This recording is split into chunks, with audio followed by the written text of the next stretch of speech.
जय हिंद साथियों, वंदे मातरम। स्वागत है आपका अपने YouTube चैनल शिक्षा सागर एकेडमी पे। आई होप आप अच्छे होंगे, मस्त होंगे, स्वस्थ होंगे। आपकी तैयारी बढ़िया बेहतरीन ढंग से चल रही होगी। साथियों, आज हम SSC GD एग्ज़ाम के लिए जीके तथा हिंदी के कुछ इंपॉर्टेंट क्वेश्चन को डिस्कस करेंगे।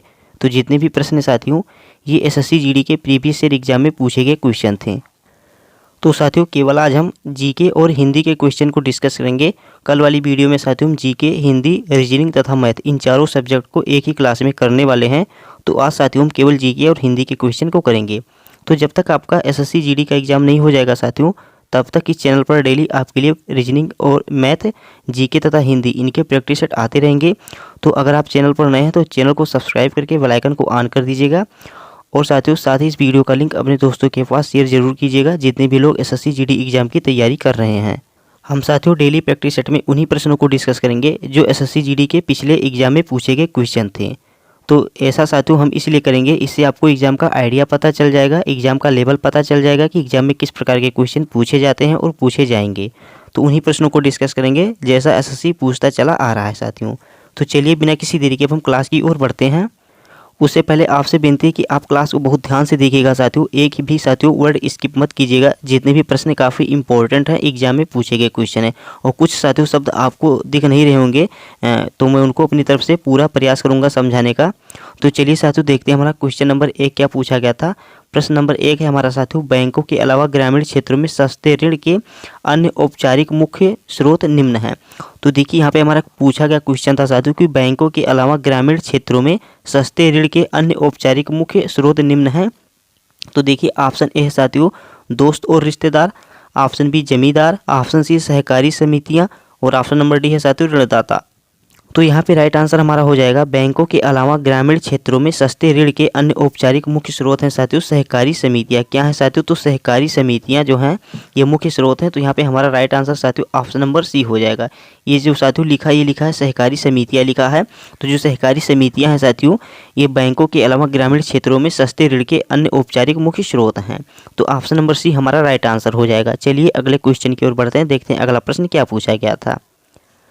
नेक्स्ट क्वेश्चन है साथियों, पूछा गया क्वेश्चन था कि बाबर ने वर्ष, अब यहाँ पे देखिए रिक्त स्थान के रूप में हमारा क्वेश्चन पूछा गया था कि कौन सा सन था जिसमें बाबर ने इब्राहिम लोदी को हराया और दिल्ली और आगरा पर कब्जा कर लिया। देखिए साथियों क्वेश्चन हमारा कि बाबर ने किस वर्ष में इब्राहिम लोदी को हराया, दिल्ली और आगरा पर अपना कब्जा कर लिया था। तो वह समय था साथियों 1526। कब हराया था साथियों?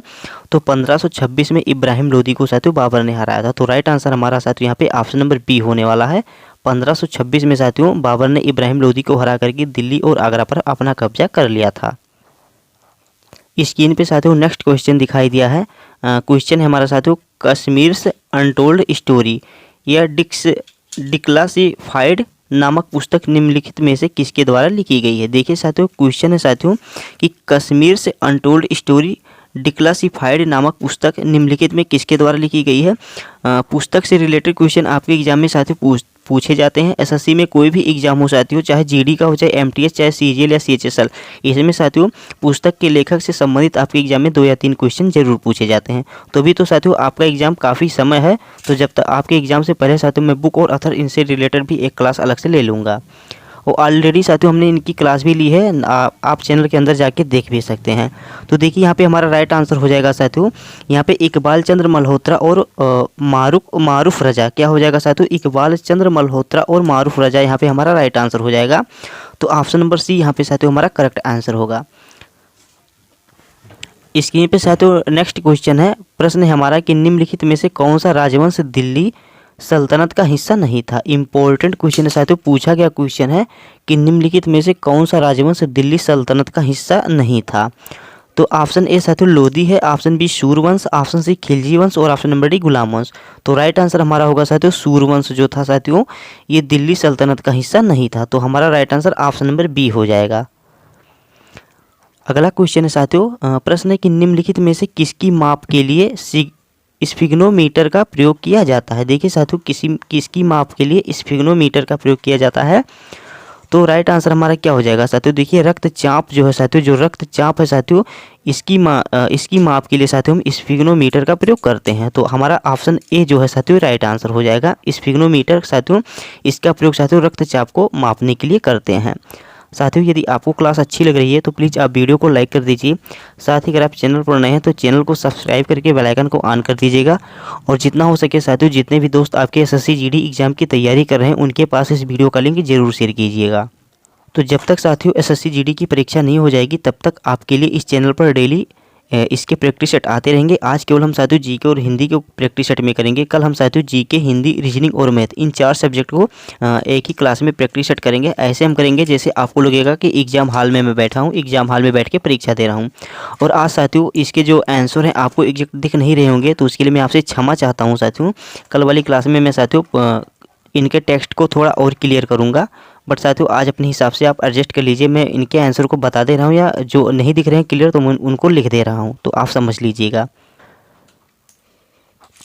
इस स्क्रीन पे साथियों नेक्स्ट क्वेश्चन दिखाई दिया है। अगला क्वेश्चन है हमारा इम्पोर्टेंट क्वेश्चन है साथियों, अति इम्पोर्टेंट है। पूछा गया क्वेश्चन है कि निम्नलिखित में से किस वर्ष में लद्दाख के बौद्ध गान को यूनेस्को की अमूर्त सांस्कृतिक विरासत की सूची में शामिल किया गया था।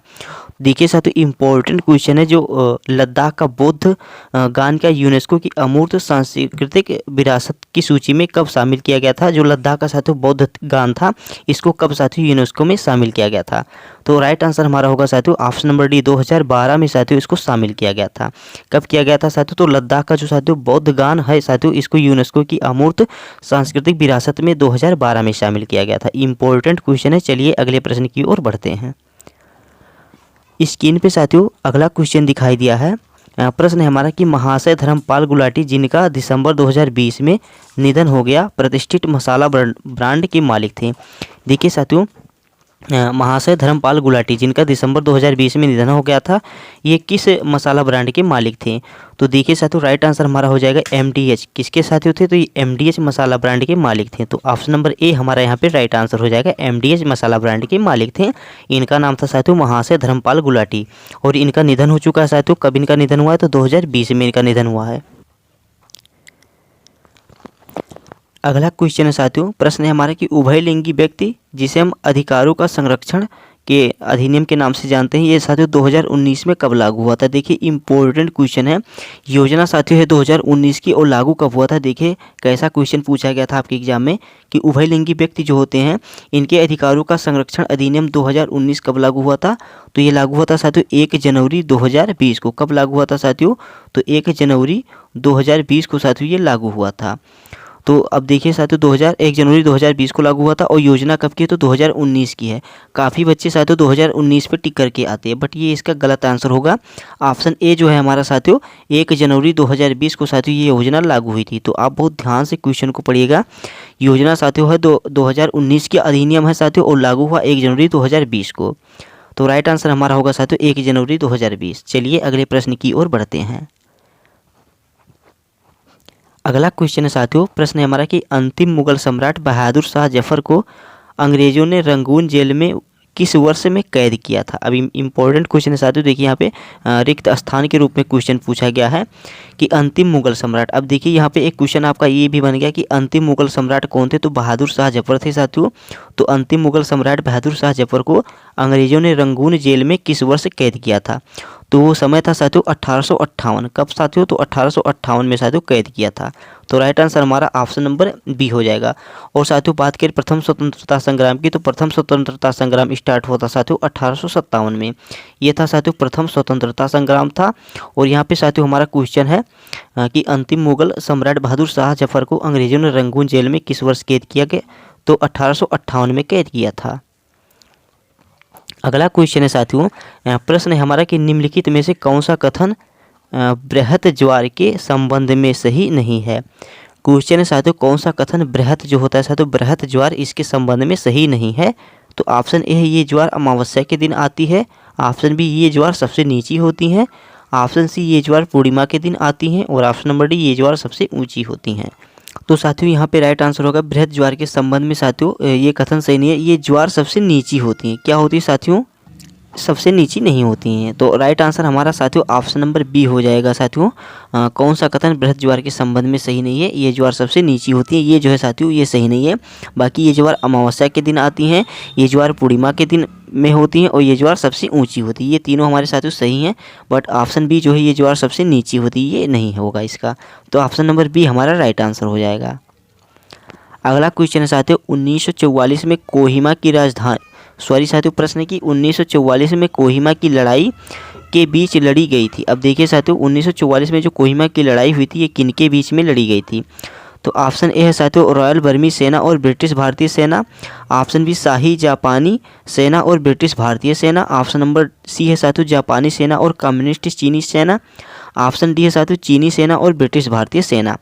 तो राइट आंसर यहाँ पे हमारा होगा साथियों 1944 में कोहिमा की लड़ाई साथियों शाही जापानी सेना और ब्रिटिश भारतीय सेना के बीच में लड़ी गई थी।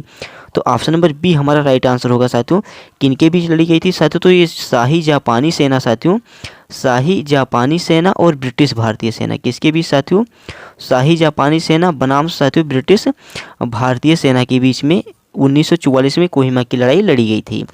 चलिए अगले प्रश्न की ओर बढ़ते हैं, देखते हैं अगला प्रश्न क्या है। नेक्स्ट क्वेश्चन है साथियों, प्रश्न है हमारा कि निम्न में से किस राज्य ने मवेशियों के संरक्षण और संवर्धन के लिए नवंबर 2020 में गौ कैबिनेट स्थापित करने की घोषणा की? इंपॉर्टेंट क्वेश्चन है साथियों, 2020 का क्वेश्चन है साथियों, करंट का कि क्वेश्चन था साथियों, पूछा गया था कि किस राज्य ने मवेशियों के संरक्षण और संवर्धन के लिए नवंबर 2020 में गौ कैबिनेट स्थापित करने की घोषणा की थी? तो राज्य था साथियों मध्य प्रदेश। कौन था साथियों? तो मध्य प्रदेश राज्य था साथियों जिसने गौ कैबिनेट स्थापित करने की घोषणा की थी नवंबर 2020 में साथियों। अगला क्वेश्चन है साथियों, प्रश्न है हमारा कि निम्नलिखित क्रिकेटरों में से इंडियन प्रीमियर लीग IPL के नाम से जिसे जानते हैं साथियों 2020 में ऑरेंज कैप किसने जीता? तो यहाँ पे राइट आंसर क्या हो जाएगा साथियों हमारा KL राहुल ने। किसने जीता था साथियों ऑरेंज कैप? तो KL राहुल ने जीता था। तो ऑप्शन नंबर सी हमारा राइट आंसर हो जाएगा। बात करें साथियों IPL की, तो IPL का साथियों शुरुआत कब हुआ? तो इसकी शुरुआत साथियों साल 2008 में होती है। एग्जाम में साथियों कई बार क्वेश्चन पूछा गया कि IPL का शुरुआत कब होता है, तो इसकी शुरुआत साथियों साल 2008 में होती है। और एक क्वेश्चन बताइए इंपॉर्टेंट क्वेश्चन कि उस समय साथियों जो पहला IPL मुकाबला हुआ था इसका फाइनल मैच किस राज्य ने जीता है, यानी कौन सी टीम ने जीती थी? तो ये आप कमेंट में बताइएगा साथियों। चलिए अगले प्रश्न की ओर बढ़ते हैं। अगला क्वेश्चन है साथियों, प्रश्न है हमारा कि मानव शरीर में बाल, नाखून और त्वचा की सबसे ऊपरी परत को बनाने वाला प्रमुख पदार्थ कौन सा है? देखिए साथियों इंपॉर्टेंट क्वेश्चन है साथियों, बायो का क्वेश्चन है। प्रश्न है हमारा कि मानव शरीर में बाल, नाखून और त्वचा की सबसे ऊपरी परत को बनाने वाला प्रमुख पदार्थ कौन सा है? ऑप्शन ए साथियों fibronectin, option B laminin, option C keratin और ऑप्शन नंबर डी है साथियों कोलेजन। तो राइट आंसर होगा साथियों केराटिन। क्या होगा साथियों? तो केराटिन जो है साथियों ये मानव शरीर में बाल, नाखून और त्वचा की सबसे ऊपरी परत को बनाने वाला प्रमुख पदार्थ है। और कई बार एग्जाम में आपसे क्वेश्चन पूछा जाता है कि बाल, नाखून और खुर जो होता है साथियों, जो जानवर का खुर होता है, इसमें कौन सी प्रोटीन पाई जाती है? तो ये जो साथियों केराटिन लिखा है ये एक प्रोटीन भी है, तो ये ध्यान में रखिए चलिएगा। तो केराटिन प्रोटीन साथियों नाखून, बाल, खुर इनमें साथियों केराटिन प्रोटीन पाई जाती है। तो ऑप्शन नंबर सी यहाँ पे हमारा राइट आंसर हो जाएगा साथियों। Option C is the right answer होगा इस क्वेश्चन का। अगला क्वेश्चन है साथियों फिल इन द ब्लैंक्स के रूप में क्वेश्चन है हमारा कि कर ऐसे लेन देनों पर लगाया जाता है जिसमें कोई नकारात्मक परिणाम जैसे कि प्रदूषण होता है। तो देखिए यहाँ पे हमारा राइट आंसर क्या होगा साथियों? तो कौन सा ऐसा कर है जो लेन देनों पर लगाया जाता है जिनमें कोई नकारात्मक परिणाम जैसे कि प्रदूषण से भी संबंधित होता है? ऑप्शन ए साथियों टोबिन, ऑप्शन बी साथियों सीमा शुल्क, ऑप्शन सी साथियों पिगोवियन और ऑप्शन नंबर डी है साथियों CTT। तो राइट आंसर यहाँ पे होगा साथियों हमारा पिगोवियन। क्या होगा साथियों? पिगोवियन साथियों यहाँ पे हमारा राइट आंसर हो जाएगा। ये ऐसा कर है साथियों जो लेन देनों पर लगाया जाता है जिसमें कोई नकारात्मक परिणाम जैसे कि प्रदूषण होता है।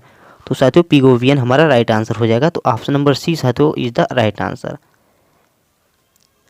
अगला प्रश्न है निम्नलिखित में से किसने US ओपन 2020 में पुरुष एकल स्पर्धा जीती थी? तो सही उत्तर हो जाएगा साथियों डोमिनिक थीएम। किसने जीती थी साथियों? तो डोमिनिक थीएम। यहाँ पे मैं इनका नाम लिख दे रहा हूँ साथियों, डोमिनिक थीएम जो थे साथियों, इन्होंने साथियों 2020 में साथियों यूएस ओपन पुरुष एकल स्पर्धा जीती थी। पुरुष एकल में साथियों इन्होंने जीता था, तो ध्यान में रख के चलिएगा, ये पुरुष में है। तो पुरुष एकल स्पर्धा 2020 में यूएस ओपन जीतने वाले थे साथियों डोमिनिक थीएम थे। तो ऑप्शन नंबर सी हमारा राइट आंसर हो जाएगा। नेक्स्ट प्रश्न है साथियों, प्रश्न नंबर 17 है हमारा। प्रश्न है हमारा कि भारतीय सशस्त्र बल वयोवृद्ध दिवस प्रतिवर्ष कब मनाया जाता है। देखिए साथियों, दिवस से रिलेटेड भी क्वेश्चन आपके एग्जाम में पूछा जाता है, इनसे भी संबंधित मैं क्लास ऑलरेडी ले चुका हूं, तो आप जाके साथियों चैनल के अंदर देख सकते हैं। मैंने ऑलरेडी साथियों दिवस हो गया, बुक एंड अथर्स हो गया, और कई साथियों मैं उनसे रिलेटेड वीडियो ले चुका हूँ।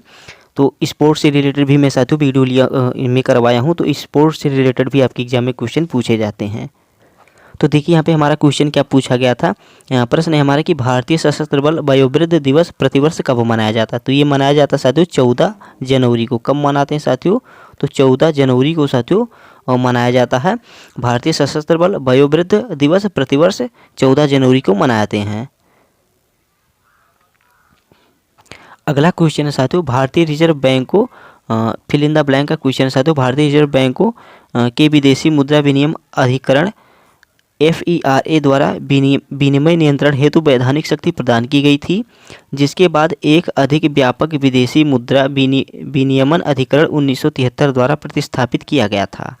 तो साथियों वो सन कौन सा था जिसमें भारतीय रिजर्व बैंक को विदेशी मुद्रा विनिमय अधिकरण द्वारा विनिमय नियंत्रण हेतु वैधानिक शक्ति प्रदान की गई थी, जिसे बाद में एक अधिक व्यापक विदेशी मुद्रा विनियमन अधिनियम 1973 द्वारा प्रतिस्थापित किया गया था। तो वो था साथियों 1947। कौन था साथियों, तो 1947। तो यहाँ पे राइट आंसर हमारा साथियों 1947 हो जाएगा। तो हमें सन पूछा गया था साथियों, तो 1947 को साथियों भारतीय रिजर्व बैंक को 1947 के विदेशी मुद्रा विनिमय अधिनियम द्वारा विनिमय नियंत्रण हेतु वैधानिक शक्ति प्रदान की गई थी, जिसके बाद में एक अधिक व्यापक विदेशी मुद्रा विनियमन अधिकरण 1973 द्वारा प्रतिस्थापित किया गया था। विनियमन अधिनियम 1973 द्वारा साथियों इसे प्रतिस्थापित किया गया था। नेक्स्ट क्वेश्चन है साथियों, सितंबर 2020 में 7 वर्षों में यूएस ओपन में एकल मैच जीतने वाले पहले भारतीय बने। इंपॉर्टेंट साथियों पूछा गया क्वेश्चन था, क्या पता अब की बारी भी यह क्वेश्चन पूछ लिया जाए। प्रश्न है हमारा कि सितंबर 2020 में 7 वर्षों में यूएस ओपन में एकल मैच जीतने वाले पहले भारतीय बने। कौन थे साथियों, तो सुमित नांगल थे। कौन थे साथियों, तो सुमित नांगल थे। तो राइट आंसर हमारा साथियों यहाँ पे ऑप्शन नंबर बी होगा, सुमित नांगल। साथियों ये साथियों सितंबर 2020 में 7 वर्षों में यूएस ओपन एकल मैच जीतने वाले पहले भारतीय बने थे। अगला क्वेश्चन है साथियों, प्रश्न है हमारा कृत्रिम वर्षा जिसे मेघ संघनन के नाम से भी जानते हैं, तो इनके लिए निम्नलिखित में किस रसायन का उपयोग किया जाता है। देखिए कृत्रिम वर्षा जो खुद मनुष्य द्वारा जो बरसात करवाई जाती है साथियों वैज्ञानिकों के द्वारा, तो कृत्रिम वर्षा जिसे मेघ संघनन के नाम से जानते हैं, इनमें किस रसायन का उपयोग किया जाता है। पहले तो इम्पोर्टेंट साथियों, मोस्ट इम्पोर्टेंट स्टार लगाइए, इस क्वेश्चन को पूछ सकता है एग्जाम में आपसे। तो राइट आंसर हमारा होगा साथियों सिल्वर आयोडाइड। क्या है साथियों, तो जो सिल्वर आयोडाइड रसायन है साथियों, इस रसायन के द्वारा साथियों हम कृत्रिम वर्षा या जिसे मेघ संघनन के नाम से जानते हैं ये करवाते हैं। तो सिल्वर आयोडाइड होगा यहाँ पे। क्या होगा साथियों, तो रसायन है हमारा सिल्वर आयोडाइड। तो राइट आंसर हमारा सिल्वर आयोडाइड होगा साथियों। इस रसायन का प्रयोग करके हम कृत्रिम वर्षा करवाते हैं।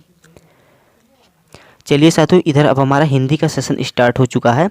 अब देखते हैं साथियों हमारे हिंदी में किस प्रकार के क्वेश्चन पूछे गए थे। तो देखिए साथियों हिंदी में हमारे क्वेश्चन किस प्रकार से पूछे जाते हैं, अब इनको हम देखते हैं।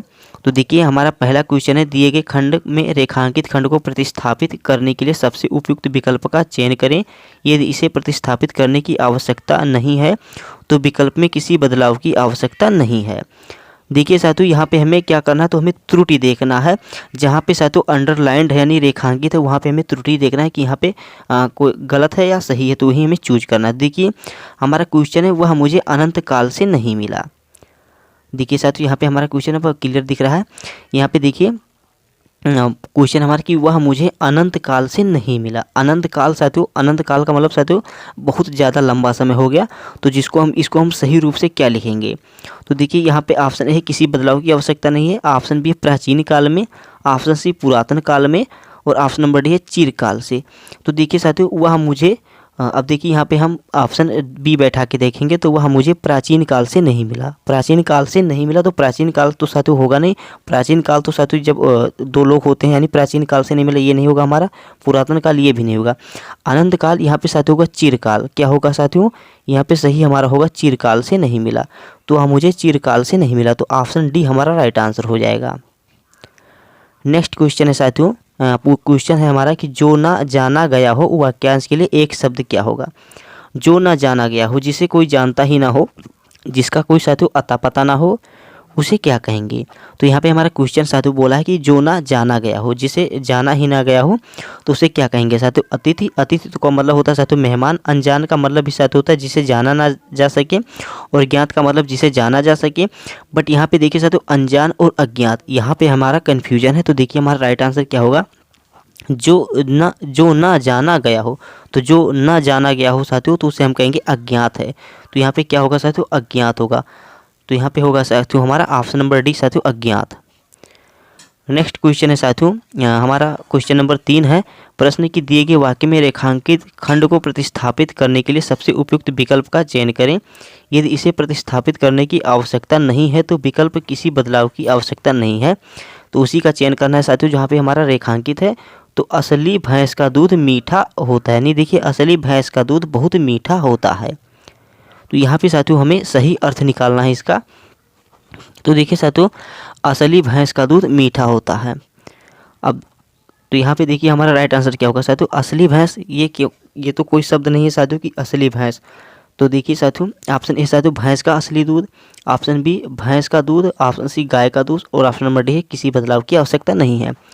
तो देखिए साथियों ऐसे क्वेश्चन दिए जाते हैं हमें हमारे कन्फ्यूजन के लिए कि अब आप इनको कितनी जल्दी से इनका आंसर निकाल सकते हैं। तो देखिए साथियों असली भैंस का दूध ये तो होगा नहीं। देखिए भैंस का जो असली दूध होता है साथियों वो बहुत मीठा होता है। तो असली भैंस का दूध साथियों नहीं होता है। यहाँ पे हमारा हो जाएगा राइट आंसर भैंस का जो असली दूध होता है। देखिए साथियों असली दूध जो होता है वो बहुत मीठा होता है। तो असली दूध जो है साथियों वो बहुत मीठा होता है, ना कि उसमें अगर कोई मिलावट ना की गई हो साथियों तो बहुत मीठा होता है। जो प्योर होता है एकदम तो हमारा बहुत मीठा होता है। तो यहाँ पे हमारा राइट आंसर होगा साथियों असली भैंस का दूध नहीं होगा, यहाँ पे होगा साथियों हमारा भैंस का असली दूध जो होता है साथियों। भैंस का असली दूध जो होता है साथियों वो बहुत मीठा होता है। तो right answer option number A होगा साथियों। चलिए अगले क्वेश्चन की ओर बढ़ते हैं। नेक्स्ट क्वेश्चन है साथियों दिए गए वाक्यांश के लिए एक सार्थक शब्द दीजिए। देखिए साथियों दिए गए वाक्यांश के लिए एक सार्थक शब्द दीजिए, यानी वाक्यांश के लिए एक शब्द हमें बताना है। क्वेश्चन हमारा जिसकी जीविका निश्चित ना हो। देखिए साथियों जिसकी जीविका निश्चित ना हो उसको हम क्या कहेंगे। ऑप्शन ए खेचर, ऑप्शन बी साथियों आकाशवृत्ति, ऑप्शन बी आत्मघाती, और ऑप्शन नंबर डी अगोचर। तो देखिए साथियों जिसकी जीविका जो है साथियों निश्चित ना हो तो उसे हम कहेंगे साथियों आकाशवृत्ति। क्या कहेंगे साथियों, उसे हम कहेंगे साथियों आकाशवृत्ति कहेंगे। तो जिसकी साथियों जीविका निश्चित ना हो उसे हम कहेंगे आकाशवृत्ति। नेक्स्ट है साथियों भरान है हमारा। रिक्त स्थानों को भरने के लिए सबसे उपयुक्त शब्द का चयन कीजिए। देखिए साथियों परिवर्तन, अब यहाँ पे स्पेस दिया है का नियम है। तो देखिए साथियों परिवर्तन ही प्रकृति का नियम है। तो राइट आंसर हमारे यहाँ पे हो जाएगा साथियों प्रकृति। क्या होगा साथियों, परिवर्तन प्रकृति का नियम है। तो ऑप्शन ए हमारा राइट आंसर हो जाएगा, परिवर्तन प्रकृति का नियम है। नेक्स्ट है साथियों आदर और निरादर करना, यह अर्थ किस मुहावरे का है।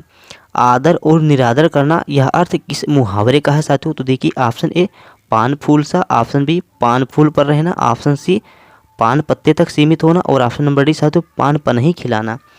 तो आदर और निरादर करना, एक आदर करना और एक निरादर करना। तो एक का मतलब होगा साथियों पान, और आदर का मतलब देखिए यहाँ पे एक अर्थ निकलेगा हमारा पान, और निरादर का हो जाएगा साथियों पनही खिलाना। तो आदर और निरादर करना, पान और पनही खिलाना। क्या होगा साथियों यहाँ पे हम लिख रहे हैं पान और पनही खिलाना। यहाँ पे राइट आंसर हमारा होगा साथियों पान और पनही खिलाना। तो ऑप्शन नंबर डी हमारा राइट आंसर हो जाएगा। ये इसका सही मुहावरा होगा साथियों आदर और निरादर का। नेक्स्ट है साथियों सही वर्तनी वाले शब्द का चयन करें। इनसे संबंधित आपके एग्जाम में साथियों 2 प्रश्न पूछे जाते हैं। तो इम्पोर्टेंट ये प्रश्न होते हैं साथियों। हमारा क्वेश्चन है कि सही वर्तनी वाले शब्द का चयन कीजिए। कई बार साथियों आपको ऐसे ऑप्शन के रूप में दे दिया जाता है, और कई बार साथियों आपको एक वाक्य दे दिया जाता है, उनमें हमें सही वर्तनी चूज करना होता है। तो देखिए यहाँ पे हमें अद्वितीय का सही वर्तनी चूज करना है। अब हम नीचे से देखेंगे साथियों तो अद्वितीय हमारा ऐसे लिखा नहीं जाएगा, यहाँ पे अद्वितीय अद्वितीय लिखा है, ये नहीं होगा। अद्वितीय ये नहीं होगा। और अद्वितीय यहाँ पे साथियों अगर ये इधर से मात्रा होती साथियों, छोटी ई की इधर से मात्रा है तो इसलिए नहीं होगा। अगर हमारी बड़ी ई की मात्रा यहाँ से होती तो सही होता। जैसा हमारा ऑप्शन ए में लिखा है साथियों अद्वितीय, हमारा अद्वितीय अगर इस प्रकार से लिखा जाएगा साथियों, इस प्रकार से, तो ये सही होगा। तो हमारा ऑप्शन ए राइट आंसर हो जाएगा साथियों। सही वर्तनी वाले शब्द का चयन करना था, तो ऑप्शन ए अद्वितीय हमारा राइट आंसर होगा। नेक्स्ट क्वेश्चन है साथियों, क्वेश्चन है हमारा कि दिए गए शब्द के समानार्थी शब्द का चयन करें। समानार्थी का मतलब साथियों पर्यायवाची बताना है जो उसी के समान हो। तो इंद्र, इंद्र का साथियों हमें पर्यायवाची बताना है। ऑप्शन ए यक्षराज, ऑप्शन बी भगवान, ऑप्शन सी ईश्वर और ऑप्शन नंबर डी देवराज। तो सही उत्तर होगा साथियों देवराज ही होगा। इंद्र को साथियों हम देवराज के नाम से भी जानते हैं। जो देवताओं के राजा होते हैं उन्हें हम देवराज कहते हैं और देवराज इंद्र ही इन्हीं का नाम है। तो इनका हमें पर्यायवाची बताना था, तो इंद्र का पर्यायवाची होगा साथियों देवराज। नेक्स्ट क्वेश्चन है साथियों, प्रश्न है हमारा रिक्त स्थानों को भरने के लिए सबसे उपयुक्त शब्द का चयन करें। देखिए साथियों पेड़ पर चिड़िया हैं, तो पेड़ पे चिड़िया क्या कहते हैं टिटकारती, ये नहीं होगा साथियों चहचहाती। तो हमारा साथियों देखिए चिड़िया क्या होती है चहचहाती हैं। तो कई बार जानवर के बोल के रूप में आपसे भरान के प्रकार में क्वेश्चन पूछा जाता है साथियों। तो पेड़ पर चिड़िया क्या करती हैं तो साथियों चहचहाती हैं। क्या करती हैं तो साथियों चहचहाती हैं। तो पेड़ पे चिड़िया चहचहाती हैं। और ऑप्शन सी देखें तो साथियों फड़फड़ाती, ये नहीं होगा साथियों, और हिनहिनाती ये भी नहीं होगा। तो पेड़ पे चिड़िया साथियों क्या करती हैं तो चहचहाती हैं। तो ऑप्शन नंबर बी हमारा राइट आंसर हो जाएगा। स्क्रीन पे नेक्स्ट क्वेश्चन है साथियों, दिए गए वाक्य में किस भाग में त्रुटि है। अब देखिए साथियों हमने शुरू में आपसे कहा था कि कई प्रकार आपको साथियों ऐसे एक शब्द दे दिया जाता है, 4 ऑप्शन दे देते हैं, उनमें से हमें त्रुटि छांटना रहता है। और कई बार साथियों हमें वाक्य दे दिया जाता है। तो यहाँ पे देखिए साथियों वाक्य के रूप में हमारा त्रुटि पूछा गया है और इनसे संबंधित आपके एग्जाम में 2 क्वेश्चन पक्का पूछे जाते हैं। तो देखिए साथियों हमारा प्रश्न है कवि ने प्रकृति की सुंदर शोभा का वर्णन किया है। अब देखिए साथियों यहाँ पे हमारा किस भाग में त्रुटि ये देखना है। तो देखिए कवि ने प्रकृति की सुंदर शोभा का वर्णन किया है। तो देखिए साथियों अब हमारे ऑप्शन है, ऑप्शन ए प्रकृति की, ऑप्शन बी वर्णन किया है और ऑप्शन नंबर सी है साथियों कवि ने और ऑप्शन नंबर डी सुंदर शोभा का। तो देखिए साथियों हमें किस भाग में त्रुटि है ये देखना। अब देखिए कवि ने प्रकृति की सुंदर शोभा का, तो देखिए साथियों यहाँ पे हमारा ये शब्द जो है थोड़ा उल्टा लिखा गया है, जो उसे हमें ऊट पटांग वाले शब्दों को भी एक सार्थक रूप में लिखना है, वहीं हमें त्रुटि देखना है, वहीं हमारी त्रुटि हो जाती है। तो कवि ने प्रकृति की सुंदर शोभा नहीं होगा साथियों, कवि ने प्रकृति की शोभा का सुंदर वर्णन किया। तो क्या होगा साथियों कवि ने प्रकृति की शोभा का क्या होगा साथियों, तो कवि ने प्रकृति की शोभा का सुंदर वर्णन, शोभा का साथियों क्या होगा शोभा का सुंदर वर्णन किया है। तो हमारा त्रुटि कहाँ साथियों ऑप्शन डी में है। तो हमारा option D is the right answer होगा। अगला क्वेश्चन है साथियों दोपहर के बाद का समय वाक्यांश के लिए एक शब्द होगा। देखिए साथियों दोपहर के बाद के समय को क्या कहते हैं, तो सीधी सी बात है साथियों क्या कहेंगे तो अपराह्न कहेंगे। क्या कहेंगे साथियों, तो अपराह्न जो है साथियों इसको हम क्या कहेंगे साथियों, तो दोपहर के बाद के समय को कहेंगे। तो ऑप्शन नंबर डी हमारा राइट आंसर हो जाएगा। अगला क्वेश्चन है साथियों उग्र का विलोम क्या होगा। देखिए साथियों उग्र का विलोम क्या होगा, तो ऑप्शन ए है साथियों प्रखर, ऑप्शन बी सौम्य, ऑप्शन सी सरल और ऑप्शन नंबर डी कठोर। तो राइट आंसर हमारा साथियों होगा उग्र का विलोम साथियों सौम्य होगा। चलिए अगले क्वेश्चन की ओर बढ़ते हैं। अगला प्रश्न है साथियों अंधेर करना मुहावरे का अर्थ बताइए। देखिए साथियों अंधेर करना मुहावरे का अर्थ बताना है। ऑप्शन ए अन्याय करना, ऑप्शन बी अंधेरा करना, ऑप्शन सी भ्रष्टाचार करना और ऑप्शन नंबर डी घमंड करना। तो देखिए अंधेर करना, अंधेर का मतलब क्या होगा साथियों अन्याय करना। क्या होता है साथियों अन्याय करना। तो सही उत्तर क्या होगा साथियों अंधेर करना, अन्याय करना यानी एक तरफा फैसला करना साथियों। तो एक प्रकार से अंधेर करना ही होता है, गांव की भाषा में जैसे कहेंगे अंधेर कर रहा है। तो राइट आंसर होगा साथियों हमारा अन्याय करना। अब देखिए साथियों अगला क्वेश्चन हमारा क्वेश्चन है कि दिए गए वाक्य का वह भाग ज्ञात करें जिसमें कोई त्रुटि है। यदि कोई त्रुटि नहीं है तो कोई त्रुटि नहीं है तो चुने। देखिए साथियों हमें यहाँ पे दिए गए वाक्य का भाग जो है हमारा साथियों पार्ट में हमारे 4 पार्ट में वाक्य हमारे डिवाइड कर दिए गए हैं। इनमें से अगर कोई त्रुटि है साथियों तो वो हमें चूज करना, अगर कोई त्रुटि नहीं है साथियों तो हमें वो चूज नहीं करना है। देखिए साथियों अब हमारे यहाँ पे प्रश्न स्टार्ट है। प्रस्तुत पंक्तियाँ कामायनी से ली हैं। अब देखिए साथियों यहाँ पे हमें क्या करना है, तो हमें साथियों त्रुटि देखना है। तो आप अब देखेंगे साथियों हम त्रुटि अगर देखेंगे तो प्रस्तुत पंक्तियाँ कामायनी से ली हैं। अब देखिए साथियों यहाँ पे ली नहीं होगा, यहाँ पे ली नहीं होगा, यहाँ से ली गई हैं। क्या होता साथियों, ली गई हैं, तो हमारा सही होता। बहुत छोटी छोटी पॉइंट को हमें देखना है साथियों। क्या होगा, कई बच्चे तो ऑप्शन नंबर डी बी पे टिक करके ऑप्शन नंबर बी पे टिक करेंगे, बोलेंगे कि 4 में तो कोई त्रुटि नहीं है। बट देखिए साथियों कहने में ये भी सही लग रहा है कि प्रस्तुत पंक्तियाँ कामायनी से ली हैं, बट साथियों ऐसा कोई शब्द नहीं कि प्रस्तुत पंक्तियाँ कामायनी से ली हैं। अगर हम इस पे बोलेंगे कि प्रस्तुत पंक्तियाँ कामायनी से ली गई हैं तो हमारे ये सही होगा। तो यहाँ पे हमारा त्रुटि कहाँ पे साथियों, तो ऑप्शन सी में है। कहाँ पे साथियों, तो ऑप्शन सी में हमारा त्रुटि है, तो ऑप्शन नंबर सी हमारा राइट आंसर होगा। तो यहाँ पे हमारा सही होता साथियों, प्रस्तुत पंक्तियाँ कामायनी से ली गई हैं। ये इस प्रकार से हमारा सही बैठता। अगला क्वेश्चन है साथियों, नीचे दिए गए वाक्य में रिक्त स्थान को भरने के लिए सबसे उपयुक्त विकल्प का चयन करें। देखिए साथियों, बरगद हरा रहा था। तो देखिए साथियों ऑप्शन ए सर, ऑप्शन बी साए, ऑप्शन नंबर डी सी है साथियों झाए, और ऑप्शन नंबर डी है हर। तो देखिए साथियों कई बच्चे तो सर पे टिक लगा के आए होंगे, बट यहाँ पे राइट आंसर होगा साथियों झाए। क्या होगा साथियों, तो बरगद जो है साथियों या झाए झहरा रहा था। क्या हो रहा था साथियों, तो झाए हरा रहा था। तो ऑप्शन नंबर सी हमारा राइट आंसर होगा साथियों, बरगद झाए हरा रहा था। अगला क्वेश्चन है साथियों, सही वर्तनी वाले शब्द का चयन कीजिए। सही वर्तनी वाले शब्द को हमें चूज करना है साथियों।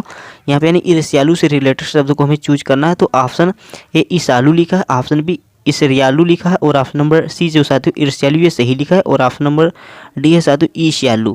तो हमें ईर्ष्यालु जो है हमारा जैसा है ऑप्शन नंबर सी में लिखा है साथियों, इसी प्रकार से हमारा ईर्ष्यालु लिखा जाता है साथियों। तो हमारा ऑप्शन नंबर सी जो है साथियों ये राइट आंसर होगा। ईर्ष्यालु का सही वर्तनी हमारा ये होगा साथियों जो हमने लिखा है। तो ईर्ष्यालु ऑप्शन नंबर सी में है, तो option number C is the right answer होगा। नेक्स्ट क्वेश्चन है साथियों, क्वेश्चन 17 है हमारा, दिए गए वाक्य का वह भाग ज्ञात करें जिनमें कोई त्रुटि है। यदि कोई त्रुटि नहीं है तो कोई त्रुटि नहीं है तो उसे चुने। अब देखिए साथियों वही क्वेश्चन हमारा आ गया साथियों त्रुटि वाला। तो देखिए अन्य वर्ष के समान इस वर्ष भी फसल अच्छी रही। तो इसमें हमें साथियों त्रुटि देखना है। तो अन्य वर्ष के यानी अन्य वर्ष के समान इस वर्ष भी फसल अच्छी रही।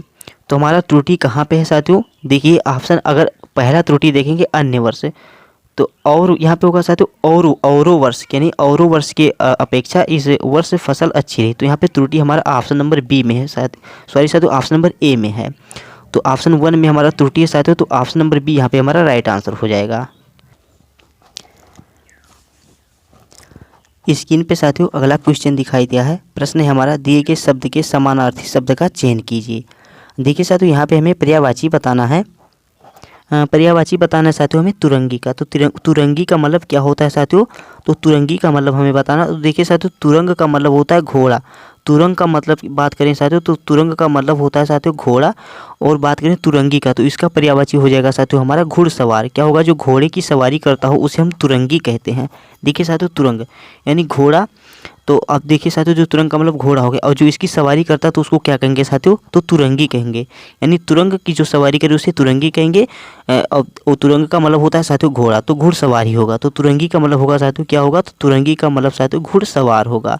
तो हमारा option number D is the right answer हो जाएगा। चलिए अगले प्रश्न की ओर बढ़ते हैं। स्क्रीन पे अगला प्रश्न है साथियों, प्रश्न है हमारा कि कौन सा विलोम युग्म सुमेलित नहीं है। कौन सा विलोम शब्द साथियों हमारा एग्जैक्ट नहीं बैठ रहा है, वही हमें चूज करना है। ऑप्शन ए साथियों औन्नत का उन्नत होगा, सही है। ऑप्शन बी है साथियों अंगीकार का स्वीकार, ये नहीं होगा साथियों। ऑप्शन सी है साथियों उधम सॉरी साथियों ऑप्शन सी अधम का उत्तम। ऑप्शन डी अकाम का सकाम। तो देखिए साथियों ऑप्शन ए, ऑप्शन सी और ऑप्शन डी ये तीनों हमारे साथियों सही हैं, बट ऑप्शन नंबर बी जो है साथियों हमारा ये सही सुमेलित नहीं हो रहा है। अंगीकार का साथियों स्वीकार नहीं होगा। तो ऑप्शन नंबर बी हमारा राइट आंसर हो जाएगा। स्क्रीन पे साथियों नेक्स्ट क्वेश्चन है, दिए गए विकल्प साथियों प्रश्न दिए गए वाक्य में रेखांकित खंड को प्रतिस्थापित करने के लिए सबसे उपयुक्त विकल्प का चयन करें। यदि इसे प्रतिस्थापित करने की आवश्यकता नहीं है तो विकल्प किसी बदलाव की आवश्यकता नहीं है, इसका चयन करना है। अब देखिए यहाँ पे हमारा क्वेश्चन है, अच्छे लड़के परिश्रमी होती हैं। तो देखिए साथियों यहाँ पे हमारा त्रुटि होती ही है, होती नहीं होगा साथियों यहाँ पे, यहीं पे हमारा त्रुटि आ गया। तो अच्छे लड़के साथियों क्या होते हैं, परिश्रमी होते हैं। क्या होते हैं साथियों, होते हैं। यहाँ पे साथियों हमारा शब्द ही नहीं बैठा, तो अच्छे लड़के परिश्रमी होते हैं। तो ऑप्शन नंबर सी हमारा राइट आंसर हो जाएगा साथियों। Option number C is the right answer. अच्छे लड़के साथियों क्या होते हैं, तो परिश्रमी होते हैं। तो बस साथियों हमारे पास इतने ही क्वेश्चन थे। आशा करता हूँ आपको आज वाली क्लास अच्छी लगी होगी। यदि साथियों आपको क्लास अच्छी लगी है तो प्लीज़ आप वीडियो को लाइक कर दीजिएगा। साथ ही अगर आप चैनल पर नए हैं तो चैनल को सब्सक्राइब कर लीजिएगा, और जितना हो सके साथियों इस वीडियो का लिंक अपने दोस्तों के पास खूब शेयर कीजिए। और हाँ साथियों, यदि वीडियो में हमसे कहीं भी कोई गलती हो गई हो तो कमेंट बॉक्स में बताना, मैं उसको सुधारने का प्रयास करूँगा। बाकी मैं अपने तरफ से अपना पूरा 100% दिया हूँ। मैं कोई भी क्वेश्चन आपको गलत नहीं बताया हूँ, और जितने भी क्वेश्चन का हमने प्रैक्टिस सेट करवाया है ये सभी प्रश्न प्रीवियस ईयर एग्जाम में पूछे गए क्वेश्चन थे। तो आशा करता हूँ साथियों आपको क्लास अच्छी लगी होगी। और साथियों अब जब तक एसएससी जीडी का एग्ज़ाम नहीं हो जाता साथियों, तब तक आपके लिए इस चैनल पर डेली इनके प्रैक्टिस आते रहेंगे। आज साथियों हमने जीके और हिंदी को पढ़ा। कल साथियों हम जीके, हिंदी, रीजनिंग और मैथ, इन चारों सब्जेक्ट को साथियों कल हम एक ही क्लास में पढ़ेंगे। और कल ही नहीं साथियों, अब हम डेली इन्हीं चारों सब्जेक्ट को एक ही क्लास में पढ़ने वाले हैं। तो साथियों ये कब हम करेंगे, जब आप इस चैनल पर ढेर सारा प्यार देंगे, लोगों के पास साथियों वीडियो को शेयर करेंगे। खूब सारे जब लोग जुड़ेंगे तो साथियों काफ़ी अच्छा लगता है पढ़ाने में। बट साथियों मैं तब भी पढ़ाऊँगा, लेकिन जब अगर आप साथियों पढ़ाई को लेकर सीरियस हैं तो प्लीज़ आप वीडियो को लाइक कर दीजिएगा, और चैनल पर नहीं तो चैनल को सब्सक्राइब कर लीजिएगा। और जितना हो सके साथियों, जितने भी दोस्त आपके एसएससी जीडी एग्ज़ाम की तैयारी करें उनके पास इस वीडियो का लिंक शेयर कीजिएगा। तो साथियों अब हम कल से साथियों हिंदी, जीके, उसके बाद में रीजनिंग और मैथ, इन चारों सब्जेक्ट का साथियों एक ही क्लास में प्रैक्टिस सेट करने वाले हैं। और ऐसा साथियों हम जब तक एग्ज़ाम नहीं हो जाएगा तब तक करेंगे, और उन्हीं प्रश्नों को करेंगे जो प्रीवियस ईयर एग्ज़ाम में पूछे गए प्रश्न थे। तो चलिए साथियों मिलते हैं कल वाली वीडियो में। कल वाली वीडियो देखना मत भूलिएगा। तब तक के लिए साथियों जय हिंद, जय Bharat, Vande Mataram, take care, bye bye, मस्त रहना, अपना ख्याल रखना।